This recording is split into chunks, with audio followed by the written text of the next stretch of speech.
माघ मास कृष्ण पक्ष की षटतिला एकादशी व्रत कथा का आज हम श्रवण करेंगे। सभी को जय श्री कृष्ण। दालभ्य ऋषि बोले कि मनुष्य लोक में आकर लोग ब्रह्म हत्यादि अनेक पाप करते हैं, पराया धन चुराते हैं और दूसरों को कष्ट देते हैं। ऐसा करने पर भी वे नरक में जाएं। हे ब्राह्मण, ऐसा उपाय कहिए। हे भगवान, अल्प दान करने से अनायास पाप दूर हो जाए, उसे कहिए। पुलस्त्य मुनि बोले, हे महाभाग, तुमने बहुत सुंदर प्रश्न किया है, जिसको ब्रह्मा, विष्णु और इंद्रादि देवताओं ने किसी से नहीं कहा। तुम्हारे पूछने पर उस गुप्त बात को मैं तुमसे कहूँगा। माघ मास के आरंभ में ही शुद्धता से स्नान करके इंद्रियों को वश में करें। काम, क्रोध, घमंड, ईर्ष्या, लोभ और चुगली, इनसे मन को हटाकर जल से हाथ पैर धोकर भगवान का स्मरण करें। ऐसा गोबर ले जो पृथ्वी पर न गिरा हो, उसमें तिल और कपास मिलाकर पिंड बना लें। उनके 108 पिंड बनावें। यदि माघ के महीने में पूर्वाषाढ़ा व मूल नक्षत्र आ जाए तो उसमें नियम लें, या कृष्ण पक्ष की एकादशी को नियम लें। उसका विधान मुझसे सुनो। स्नान करके पवित्र होकर कीर्तन करते हुए एकादशी का उपवास करें। रात्रि में जागरण करें और गोबर से बने हुए 108 उपलों से हवन करें। शंख चक्र गदाधारी भगवान का पूजन करें। चंदन अगर कपूर चढ़ावें। बुरा मिला हुआ नैवेद्य चढ़ाकर बारंबार कृष्ण का नाम स्मरण करें। हे विपेंद्र, पेठा, बिजोरा और नारियल आदि से पूजा करें। यदि इन सब का अभाव हो तो सुपारी ही श्रेष्ठ है।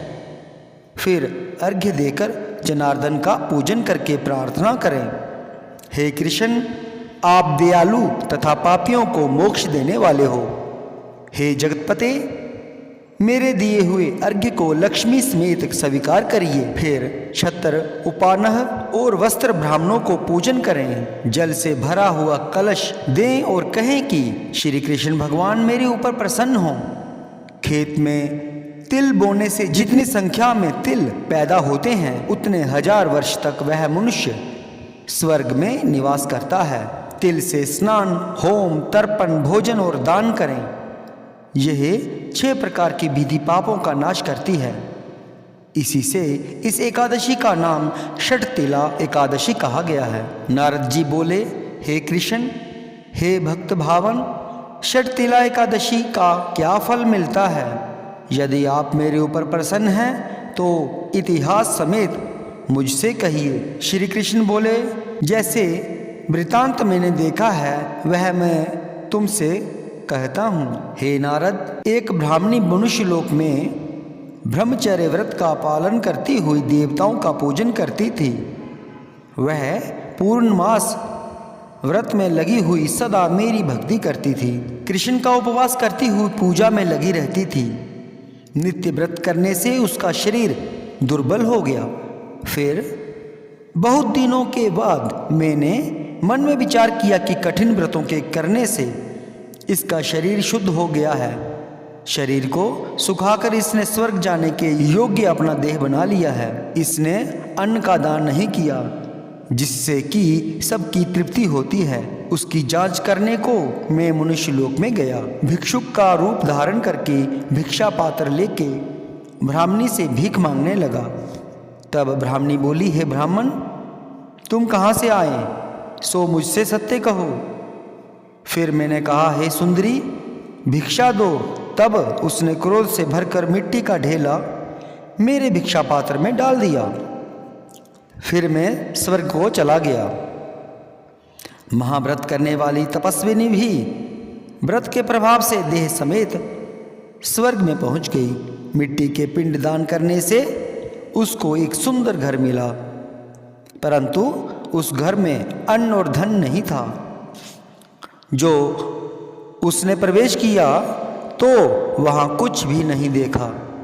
जब घर से निकलकर मेरे पास आई और बहुत कुपित होकर बोली कि सब लोगों को रचने वाले भगवान का मैंने बड़े कठिन व्रत, उपवास और पूजा से आराधना किया है, परंतु हे जनार्दन, मेरे घर में अन्न धन कुछ भी नहीं है।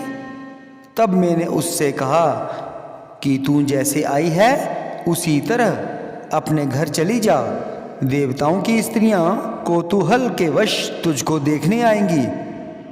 तब छठ तिला एकादशी का महात्म्य बिना पूछे दरवाजा मत खोलना, ऐसा सुनकर वह मनुष्य लोक को चली गई। तब देवताओं की स्त्रियां उसे देखने आई और कहा कि हम तुम्हारे दर्शन के लिए आई हैं, तुम दरवाजा खोलो। मानुषी बोली, यदि तुम मुझे अवश्य ही देखना चाहती हो तो दरवाजा खोलने से पहले छठ तिला का व्रत पुण्य और महात्म्य कहना होगा। उनमें से एक ने महात्म्य सुना दिया और कहा कि हे मानुषी, दरवाजा खोल दो, तुमको देखना आवश्यक है। उसने दरवाजा खोल दिया। उन सब ने मानुषी को देख लिया।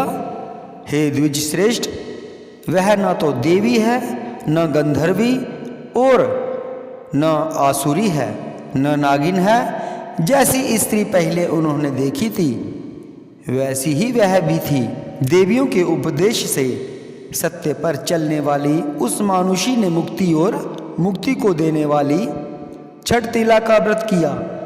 तब वह मानुषी क्षण भर में रूपवती और कांति युक्त हो गई और उसके यहाँ धन धान्य वस्त्र स्वर्ण चांदी ये सब हो गया।